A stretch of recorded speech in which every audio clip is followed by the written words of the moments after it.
The next control flow structure we're going to look at is the for each loop. The for each loop allows us to loop through a collection, like a list or an array, without having to keep track of which item we're in the collection. Let's go back and look at an example from an array, and then we'll look at an example from a list also. So we have an array of numbers. We'll just set it up for 10. In fact, let's just go ahead and put some numbers in it. We don't need the specification of the number of items, but we'll leave it in there. It won't hurt anything.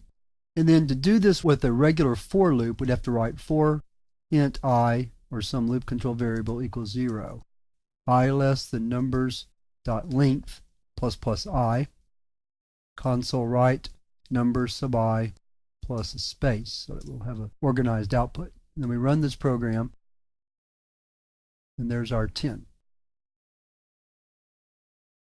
We can do the same thing with a for each loop without having to worry about a loop control variable. All we need is a variable that will be used to store an item pulled from the collection, such as the array. So we're going to write for each num in numbers, console write num plus, and we already have the console read key, so let's run this program, and we get the same thing again. Now let's go back and look at the structure of the for each loop very briefly here. Keyword is for each, followed by a data type and an object name in some collection. And that can be an array or a list, other types also. And then inside that will be the body or the set of statements. And close it off.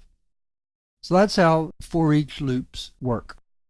Let's look at another example with a list this time. So we'll move down to the next line. We'll write list string names equals new list string, type in a few names. To write a for each loop to move through those, we'll write for each string name in names.